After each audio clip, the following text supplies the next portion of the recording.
Good afternoon, everyone. My name is Judy Devine, and I'm a national consultant with Sadlier, and I'll be the moderator for this afternoon's webinar with Donna Eschenauer. Today, she is here to speak about effective preparation for First Sacraments. Collaboration is key. Donna has been the Associate Dean at St. Joseph's Seminary and College for the Archdiocese of New York since 2012. As a full-time faculty member, she teaches courses in the area of pastoral theology. For over 22 years, she served the Diocese of Rockville Center as a religious educator, liturgist, and catechumenate director. Her book publications include First Communion Liturgies, Preparing First-Class First Celebrations, How to Lead Children's Liturgy of the Word, The Easter Triduum, a Ritual Pilgrimage, and Reflections on Renewal, Lay Ecclesial Ministry in the Church. Dr. Eschenauer has written a number of articles as well.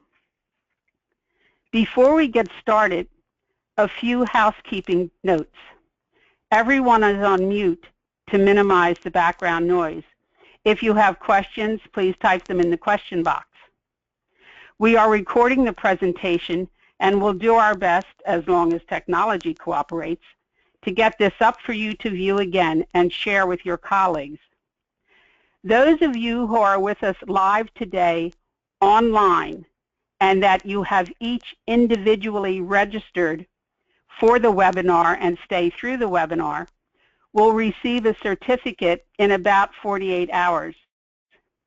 It will be sent to the email address you used to register for the webinar. Also, make sure you do not block emails or opt out from our emails, or you won't receive the certificate. Now, without further ado, I'm going to turn it over to Donna Eschenauer, who will present Effective Preparation for First Sacraments. Collaboration is key. Thank you, Donna, and welcome. Thank you so much for that wonderful introduction. I am so happy to be with you this afternoon for this webinar to reflect on the ideal of collaboration for effective planning and preparation for First Sacraments. This presentation is born out of over 20 years of pastoral experience and practice in teaching and preparing the liturgies for First Reconciliation and First Communion. During that time, my colleagues and I worked passionately to establish a catechetical program that was consistent with the vision of the Church. In addition, our aim was to prepare liturgies with children that remained consistent with the Church's vision for liturgy. And to do this well, in my experience, required the collaboration of the pastor, catechetical leader, liturgist, and musicians, to name a few key pastoral leaders. Let me begin with a few thoughts on collaboration in general. The theological foundation for the ideal of collaboration is found in Scripture. For example, in 1 Corinthians we read, "There are different kinds of spiritual gifts, but the same Spirit.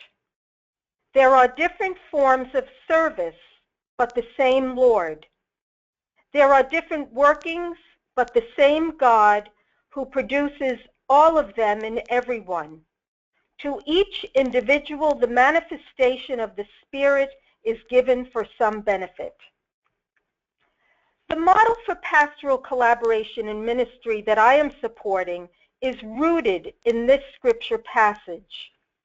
In other words, a relational model where the pastoral staff or team consists of people with different levels of responsibility and skills so they can work together in mutual dialogue and respect.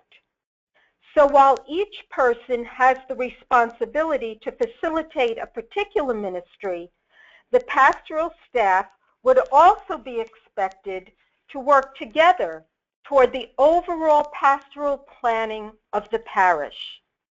Let me provide an example.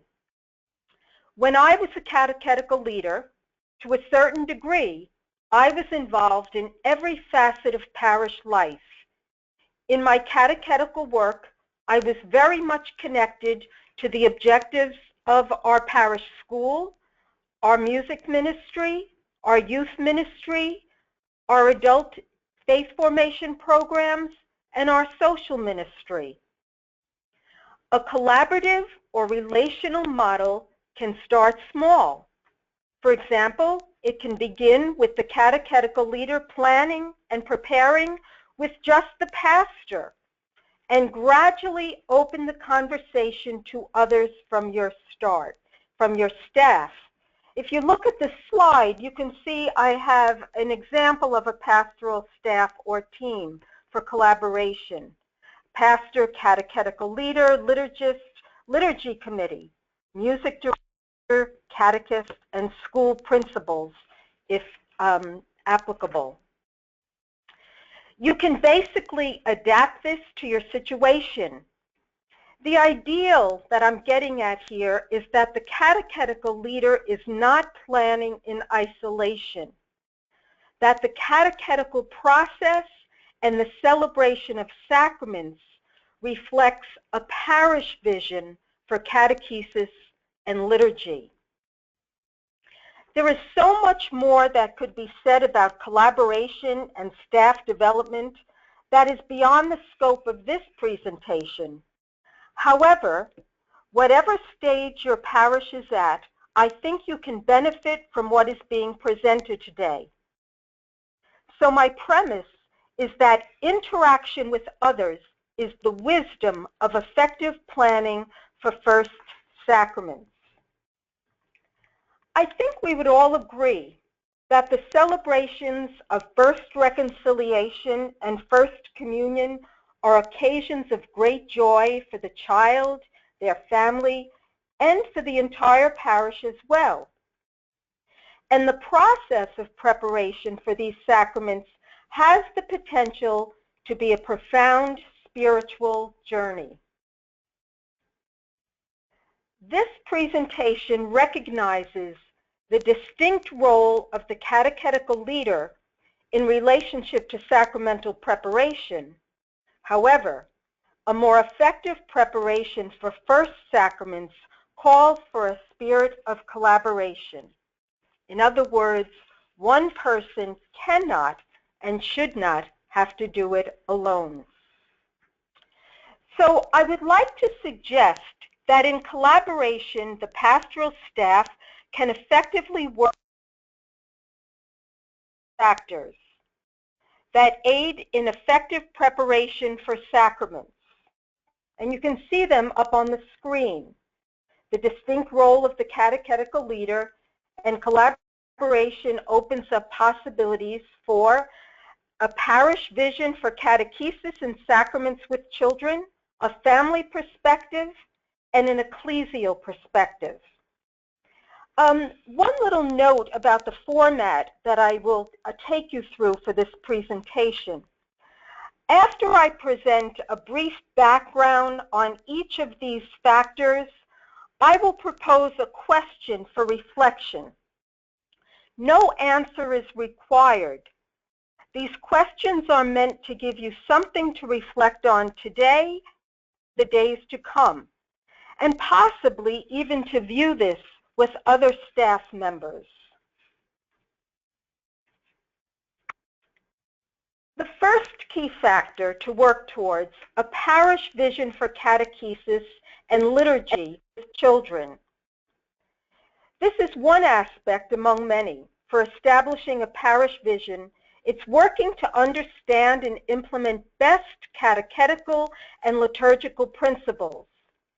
And to do this, you might consider reflecting on both the liturgical and the catechetical documents of the Church.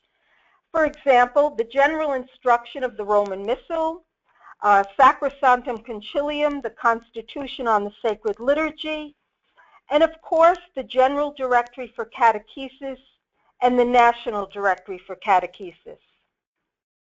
For example, the object of catechesis set forth in the General Directory for Catechesis states that catechesis always seeks to promote communion with Christ. And very importantly, Chapter 5 of the National Directory for Catechesis tells us, in the Church's mission of evangelization, catechesis and liturgy are intimately connected. If the entire pastoral staff has insight into the general principles set forth in these documents, with the aid of other commentaries, together you can work toward a solid parish vision. Let me provide some practical steps from my own experience. When I first started to work in parish ministry, we did not have a collaborative model for ministry. So for a time, I prepared First Sacraments on my own, and the catechetical program and the actual celebrations of the sacraments were viewed as completely separated from parish life. They were viewed somewhat as my thing. However, about 6 years later, the pastor worked hard to establish a different way to minister. He encouraged more interaction. He fostered our commitment to our own ministry, while at the same time developed a spirit of community and mutuality, where we would all work together toward the success of the whole parish. So in light of this, as a pastoral staff, we began to explore how we wanted to prepare children and families for First Sacraments, and how we wanted to celebrate First Sacraments in our parish. We were very much focused on implementing good catechetical practices that stemmed from the catechetical directories that I mentioned before. As a staff, we were focused on good liturgy in general. In fact, we spent a good deal of time exploring and learning together the principles of liturgy, which are spelled out in the liturgy documents. And since the catechetical directories link catechesis and liturgy, we were also focused on implementing good liturgical practices for the celebration of First Reconciliation and First Communion. So our goal was for the children and their families to learn how, as a parish, we worship. We took small steps each year and worked consistently toward our vision. And please note that this did not happen overnight. It took a few years of consistently working and planning together. So what did this look like? As the catechetical leader, I directed the catechetical aspect in collaboration with the pastor and the school principal. Planning for liturgies was done well in advance. With our vision guiding us, I, as the catechetical leader, with the school principal, the pastor, the music director, and the director of liturgy worked together to prepare the liturgies for the celebration of First Penance and First Communion. All of these liturgies reflected the normative vision for liturgy in our parish.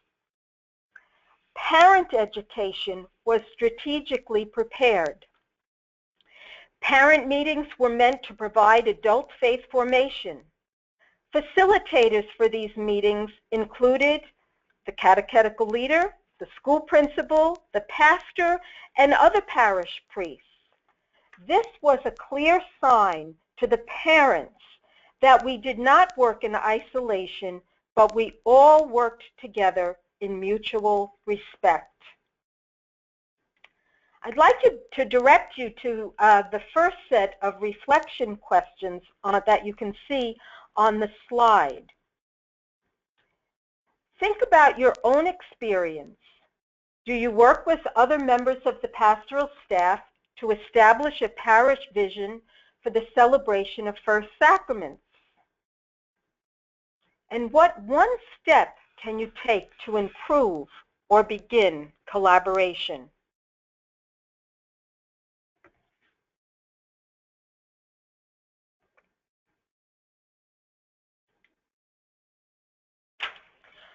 What seems to naturally flow from this is the next key factor to work toward, which is a family perspective. A family perspective recognizes parents as the primary catechist for their children, and that catechetical ministry exists to teach, support, and assist parents in their role as catechists. It is important to take these two things seriously for catechesis in general, but this can be especially important for sacramental preparation.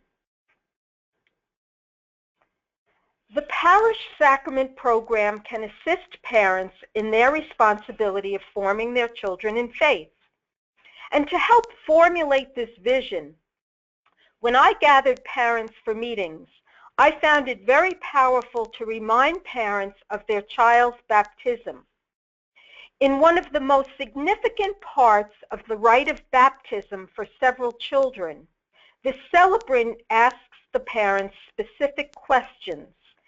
And one question in particular is key for parents to be reminded of. And you can see it up on the screen. It comes from the Rite of Baptism, paragraph 39.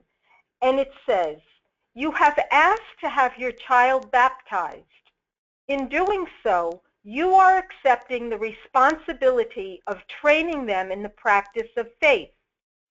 It will be your duty to bring them up to keep God's commandments as Christ taught us by loving God and our neighbor. Do you clearly understand what you are undertaking?"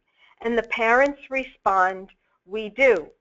Whenever I would present this to parents at a meeting, I would always see smiles on their faces because certainly they had forgotten that they agreed to this. So it is certainly a powerful reminder. The other important concept to remind parents about is what the Church teaches about the holiness of the family and the often overlooked and underdeveloped concept of the domestic church. In Lumen Gentium, the dogmatic constitution on the Church, for example, paragraph 11 says, "In what might be regarded as the domestic church, the parents, by word and example, are the first heralds of faith with regard to their children." And the Catechism of the Catholic Church is also clear on this issue. It states, "The Christian family constitutes a specific revelation and realization of ecclesial communion, and for this reason it can and should be called the domestic church."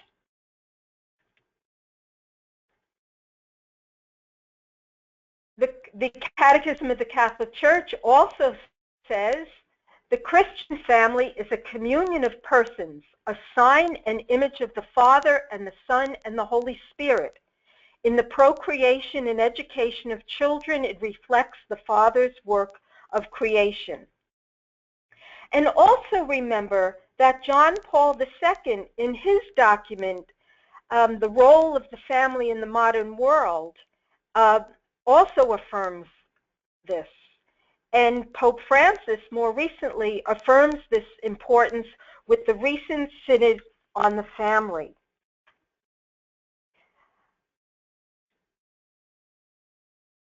Whoops, one second. I don't want to forget Pope Francis's apostolic exhortation, The Joy of the Gospel. Pope Francis also is affirming the family in this document when he says the family is experiencing a profound cultural crisis, as are all communities and social bonds. In the case of the family, the weakening of these bonds is particularly serious because the family is the fundamental cell of society where we learn to live with others despite our differences. So with these statements in mind, I suggest that as pastoral leaders, we initiate a family perspective and make parents partners in the sacramental preparation process. In doing so, their faith and the importance of sacraments in their lives will be renewed and enriched. This, in turn, will affect the impact of catechesis and sacraments with children. Now, although this is very important, we sometimes can run the risk of making parents feel overwhelmed, or parents may feel they can't teach their children about faith. But there is no better place than the home to foster faith. So some practical steps I have up on the screen to help make this a reality and less threatening to parents is that we can provide prayer experiences with the parents, for example, Lectio and Visio Divina. We can help make connections between life and faith. For example, the ups and the downs of everyday life, from simple disappointments to the death of a loved one, can be explained and better understood in light of Paschal mystery. We could help teach parents to use the text as bedtime reading with their children. Use mealtime or time in the car to discuss issues from the text. You might even suggest that parents take a walk in the park or on the beach and rediscover God's creation. The point here is that we can help parents know that talking about faith and teaching about faith is part of who we are. It goes beyond being a subject in school or an extracurricular activity. It is our very identity. I used to teach a course in family ministry, and one of the texts that I used, I have up as a suggested resource, Families in Faith, a Vision and Practice for Parish Leaders. This resource, edited by Leif Kierwald, was a favorite among all of my students. So, by way of reflection, think about your own pastoral experience. How do you engage parents in the catechetical process? And how can you improve parent involvement?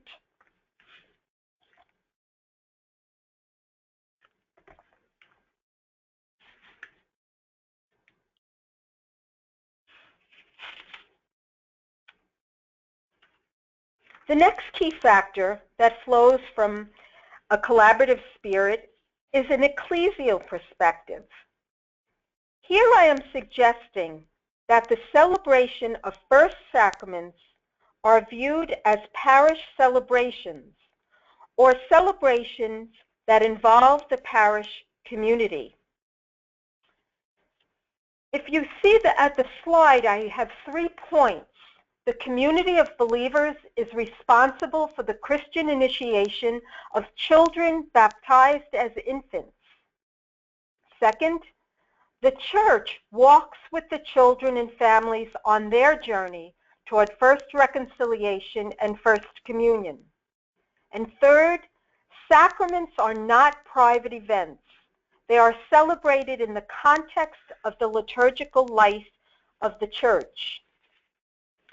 We can see what I mean here by looking at the rite of Christian initiation of adults.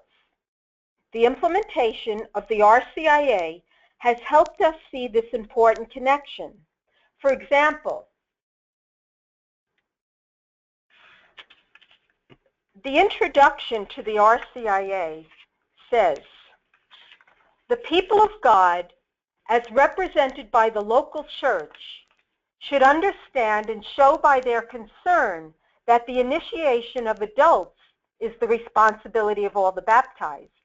Therefore, the community must always be fully prepared in the pursuit of its apostolic vocation to give help to those who are searching for Christ."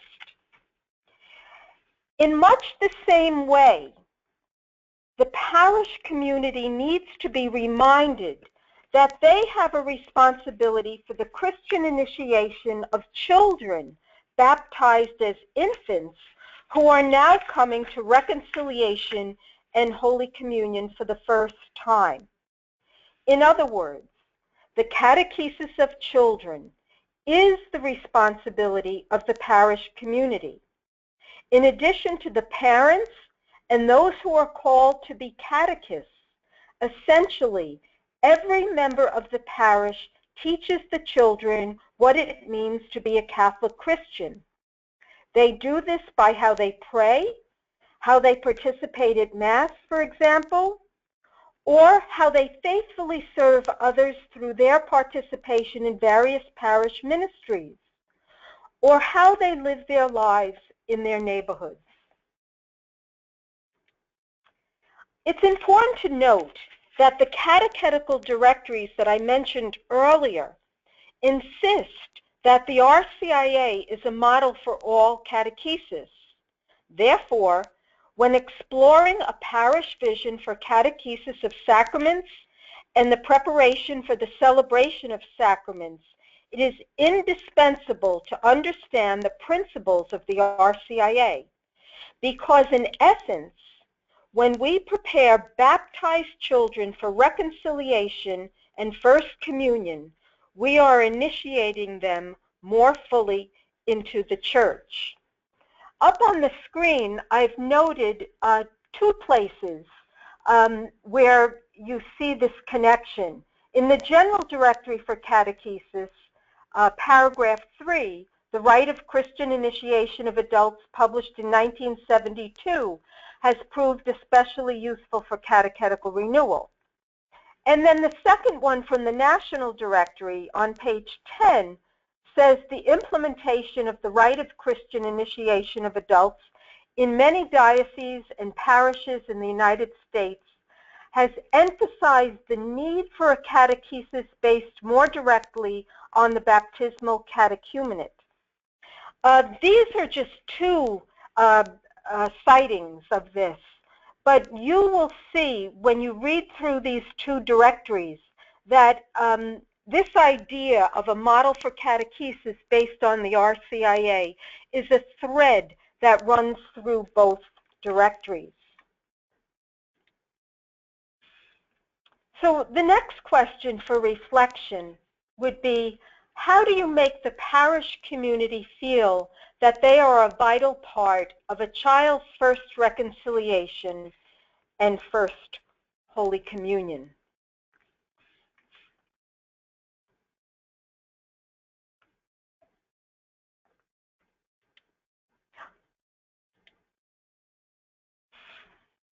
Some practical steps along this line. Really very simple things like bulletin articles. Just periodically, a little blurb in the bulletin reminding the parish community that they do have a role in the lives of the children coming to these sacraments. The prayer of the faithful, to include occasionally a petition that we are praying for these children. And the consistent presence of the candidates for First Sacraments at Sunday Mass. Just by way of my own experience, we used to once a month give a special invitation to the children and families preparing for these sacraments.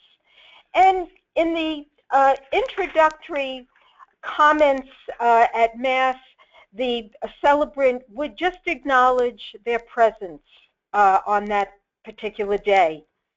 And then after Mass, we would always host hospitality so that these families could get to know each other in the context of the parish community. It's really my sincere hope that this brief presentation can be a tool as you work toward preparing effective First Sacraments in your parish. The three factors cited, a parish vision, a family perspective, and an ecclesial perspective, for me, have been key for promoting a valuable and formative experience for children and families. And in the end, I truly believe that the parish will be a stronger, more committed community of believers. The celebration of First Reconciliation and First Holy Communion is a source of grace for the child, their families, and the entire parish. It is worth an attempt to engage your colleagues, families, and the parish community in developing a parish vision for First Sacraments. Good parish practice will impact a child's experience of faith. So at times, we need to step back and think about what we want to teach children and families about reconciliation and communion. And at the same time, how we want both catechesis toward the sacraments and the celebration of the sacraments to reach beyond the immediate and impact their experience of God and the church for a lifetime. I want to thank you for your very kind attention, and I do wish you much grace and peace as you move forward. And I'm certainly very happy to answer any questions that you might put forth to our facilitator. Donna, thank you very much. We do have a request specifically. Could you go back to the slide with the title of your book and the author that you recommended? That has been requested. Okay, sure. The book for practical steps for working with families. It's called Families and Faith, a Vision and Practice for Parish Leaders. And it's an edited collection. There are several authors. And it's very reader-friendly. And as I mentioned before, when I taught a course on family ministry, this book was a favorite of the students. There was no question about it. Very helpful.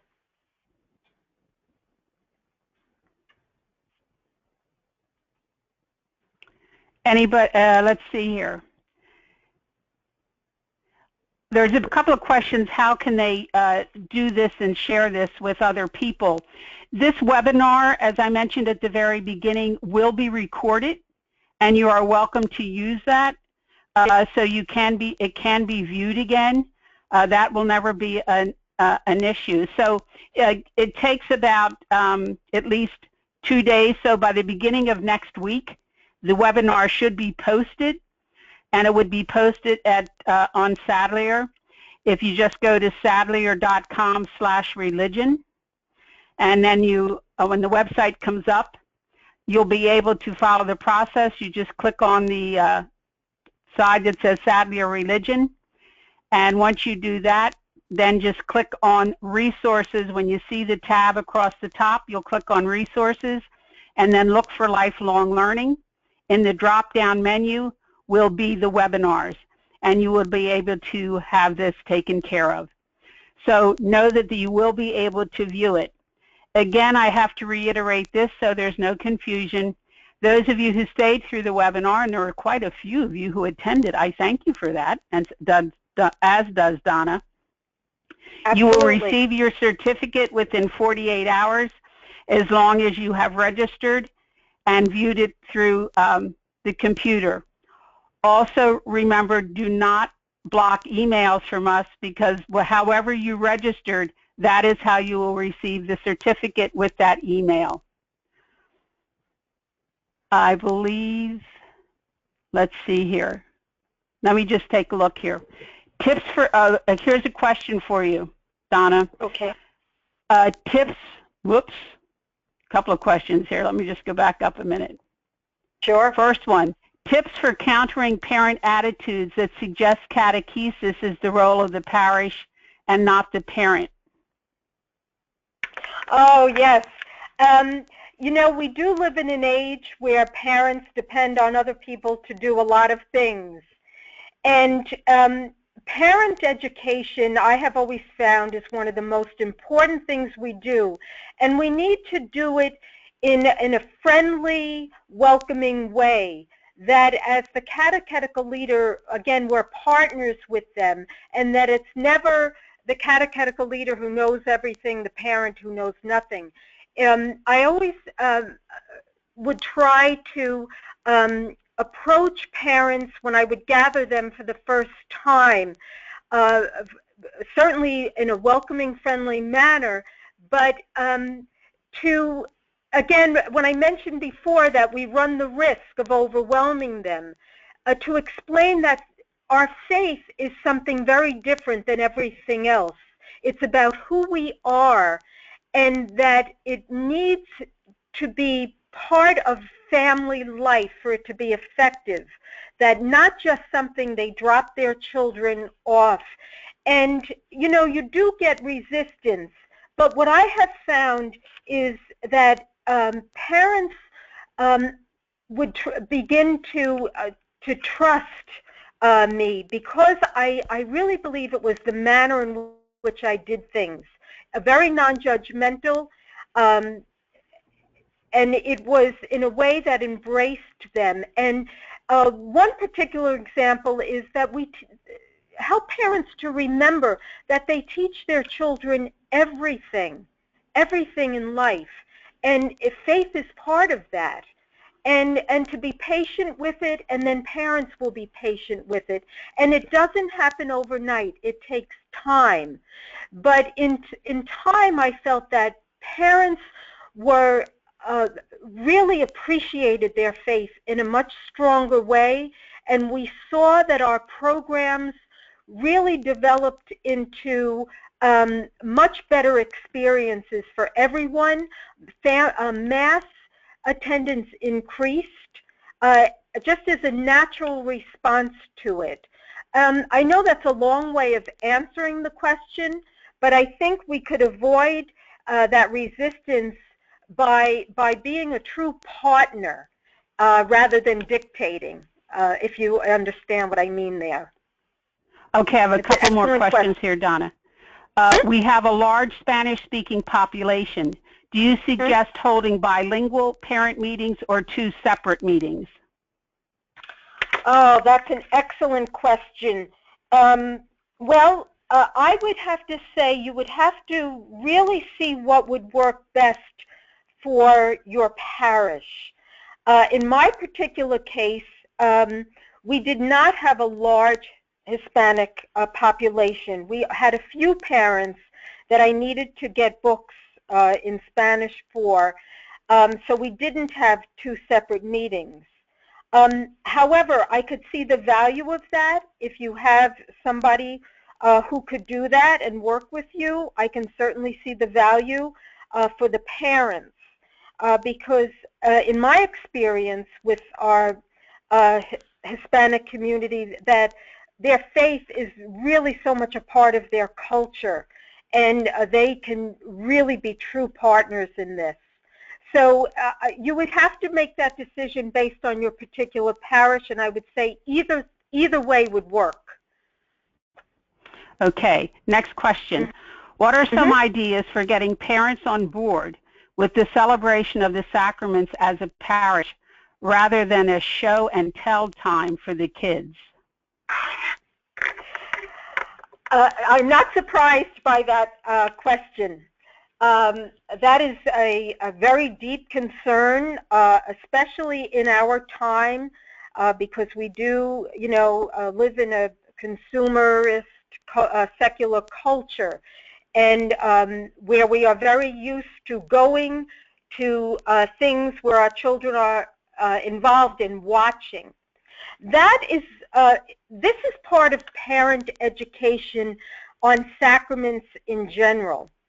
And when I did this, I did it gradually in my parent sessions, that in talking about sacraments in general, I would always preface it by saying, when we get to the celebration for your child, whether it's First Reconciliation or especially First Communion, it might be different than your experience when you were a child, or it might even be different than it was for perhaps an older child that you might have.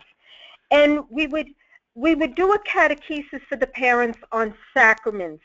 That sacraments, first of all, it's prayer. When we come to the celebration of First Communion, we are coming to liturgy. It's prayer that we all need to participate in, and that we are not there to watch our children. We're there to pray with our children, and we are there to be participating in this liturgy. This was a very difficult obstacle for me early on in parish ministry, that it took a couple of years to get beyond banners and, all of the external window dressing. But in time, even beyond the picture taking, in time, I can't say that it was perfect, but it was better. That our celebrations became more prayerful. In addition to parent meetings, you're working with catechists where you can even go deeper into this. And very often catechists are parents of the children. And it goes back to that parish vision of what we want sacraments to be. We don't want them to be displays. We want them to be prayerful moments in the life of our children and our families. In my book, First Communion Liturgies, this is a prime reason why I wrote that book, to try to help educate pastoral leaders, catechists, and parents on this very issue, that what we are doing is a part of the prayer of the church, and it's not a soccer game or a dance recital. It's something very different from everything else that we do. But I have to emphasize that it's something that takes time and education. Okay, couple more here. With the idea to invite the parents and children to Mass one time a month and hospitality afterward, how is that handled with multiple churches in the one parish? Multiple churches in one parish? I'm not sure. Assuming that. Okay, Amy, could you type back to me with a little clarification there? I'll see if I get a clarification on that, Sure. And I'll go to the next question.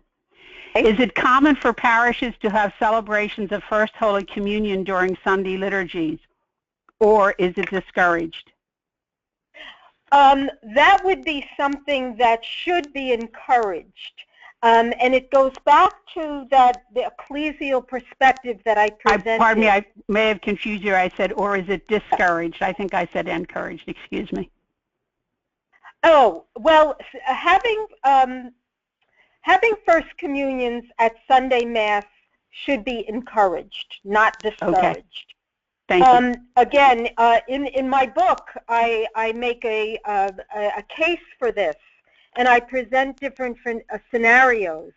It is certainly the ideal that sacraments are celebrated in the midst of the community, and that's why I bring up the RCIA, because that's a key insight into the RCIA.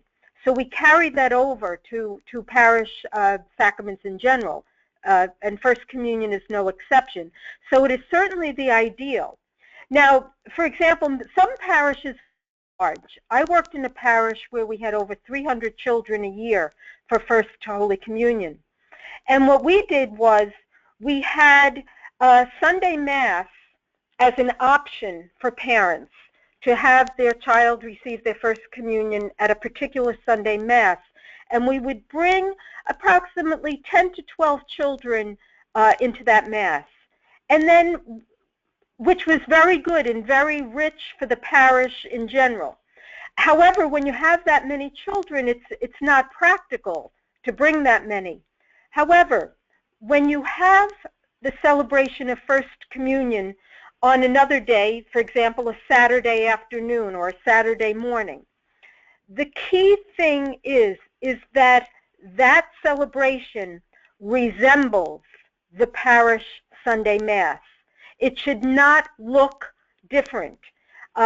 It should resemble the parish vision of liturgy that we would have on any particular Sunday. But I want to emphasize that the ideal would be to bring these children to Sunday Mass, encourage it where possible. If not everybody, you can bring a few, you can bring some, because First Communion, it's a sacrament of initiation and should happen in the midst of the community. So it is the ideal. Not always practical, but it's the ideal. Okay, Donna, we have a number of questions, so I'm going to go through them here. Our parish school liturgies focus on the children and things they can do at the Mass. Oh, yes, that's an excellent question. One of the things, just a principle of liturgy, and liturgy with children, and I say liturgy with children and not children's liturgy or family liturgy. One of the principles that we read about in the Directory for Masses with Children, which is a document that came out in the early 70s that would work alongside of the Roman Missal, and it is still a good document for today. And one of the things that we fall into is when we want to involve children is we showcase children, which is not a good idea. The idea is to be inclusive of children and recognize their presence. But when we have, whether it's a Mass with school children during the week or a Mass on Sunday that is specifically designated to be Mass with families or with children, is that the best rule of thumb that I have always done was to have the children minister with the adults. So, for example, ministers of hospitality, instead of just having children greeting people at the door, have families, children and their older brothers and sisters and their parents being the hospitality ministers. Have children and their parents, children and adults bringing up the gifts for the presentation of the gifts.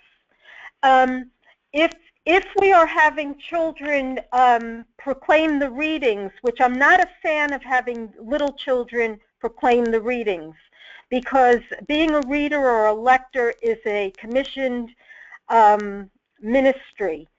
But perhaps you might have an older child, 5th, 6th, 7th grade, who might be able to do this. Again, a rule of thumb, have one of these young people proclaim one reading and an adult read the other. In other words, be inclusive of children, but avoid showcasing them. Because again, that puts us in the mentality that we are here to watch the children do something, and we want to do that with liturgy. Okay, Donna, I have a couple more, and I'm watching our time here. Could you tell us what you mean by a normative vision for liturgy?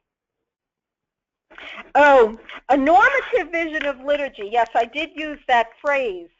And in the parish where I last worked, we were very concerned and dedicated to liturgies that reflected the vision of the church.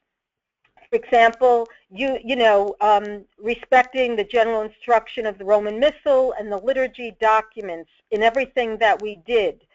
And that's what I mean by normative. What's normative for the vision of the church? And certainly with the permitted adaptations for parishes. Adaptation is a key liturgical concept, as long as we remain faithful to the liturgy and the prayer of the church. That's what I mean by that.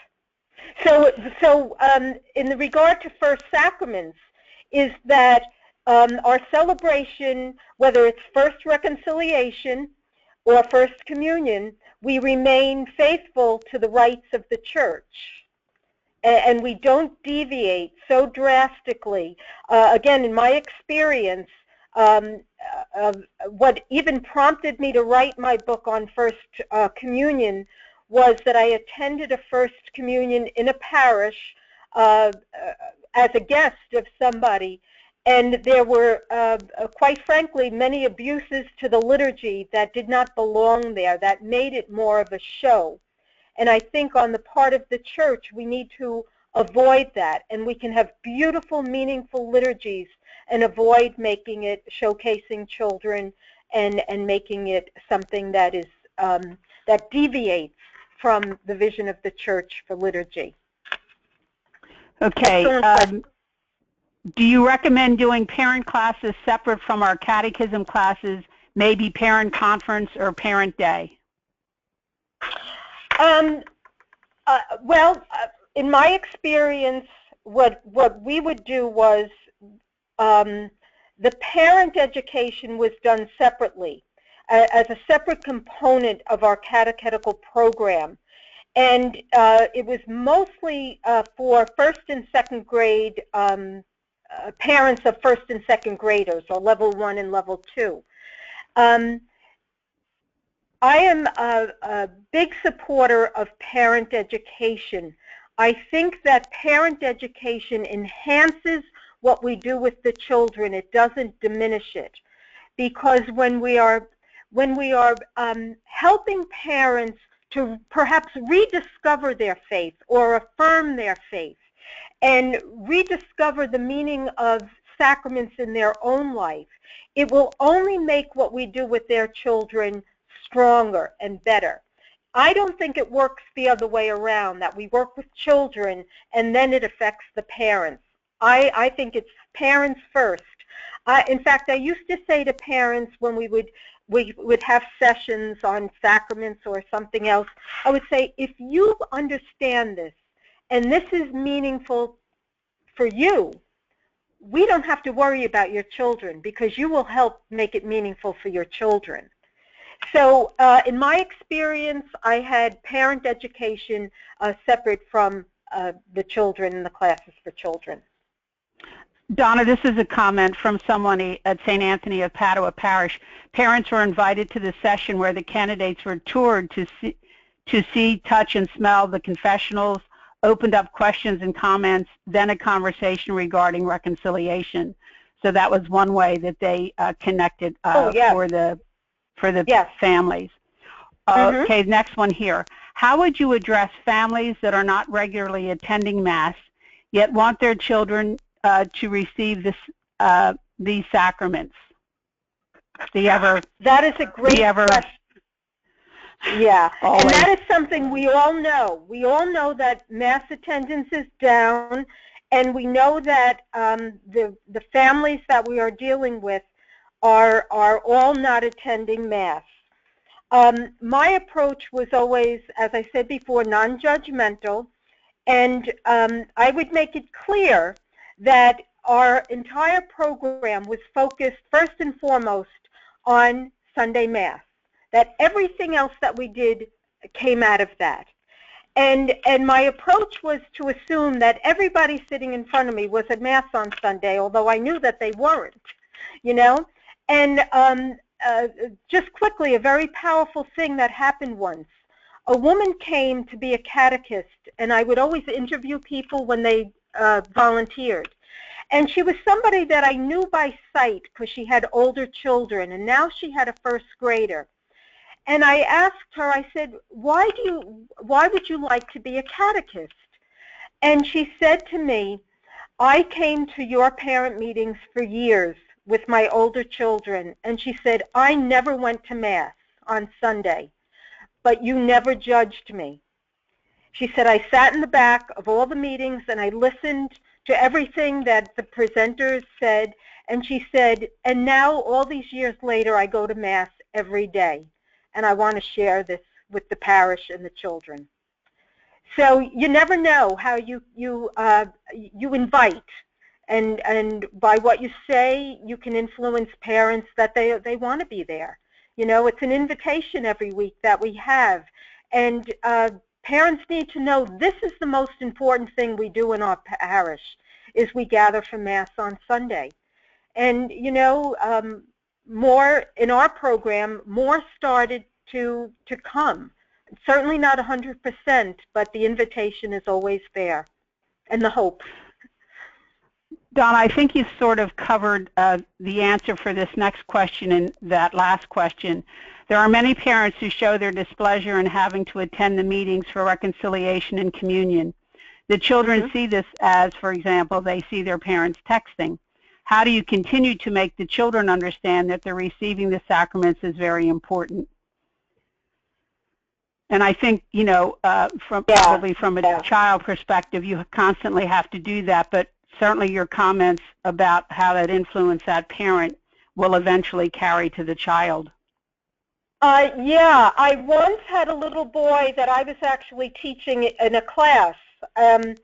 And, you know, you talk to the children about the importance of Sunday Mass, and, you know, children are very honest. And this little boy looked right at me and he said, "My mom said we don't have time to go to Mass." And I said to the little boy, just ask her to take you. You know, ask her to bring you. And ask again and again.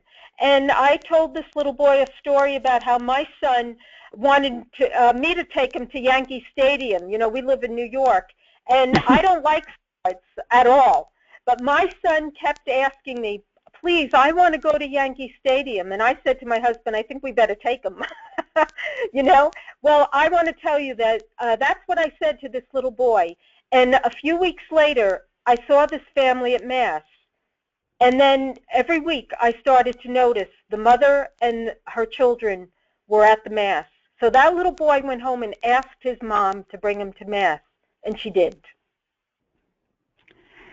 Okay, my parish takes a collaborative approach. Sacrament prep is family-centered against classroom-centered. Any suggestions on how to enhance sacrament preparation for parents beyond parent meeting catechesis, supporting their role as primary catechist? Oh boy, beyond that, I mean, I think that is, you know, family-centered catechesis is certainly excellent. When I did that model, we had additional sessions for those parents, and one of the key things was to help these parents to understand the liturgical year, feasts and seasons of the church year, something that they never really knew about and learned about, and that was something that really heightened their understanding of the entire thing. I mean, that would be an additional, in addition to everything else that I said, to get them really engaged in Advent as a season, because we all know it's hard to keep Advent. You know, and that really, again, bringing them through Advent, Christmas, Lent, Easter, enhanced their education and what they would do with their children. One mom that we did this with, she said to me, I asked her to reflect for a group on her experience of teaching her children.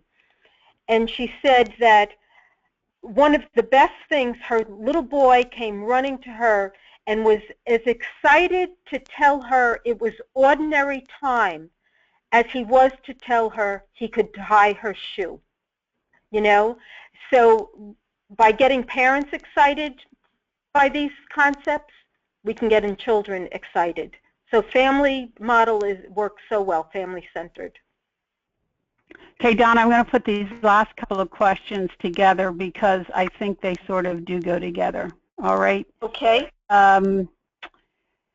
Let's see.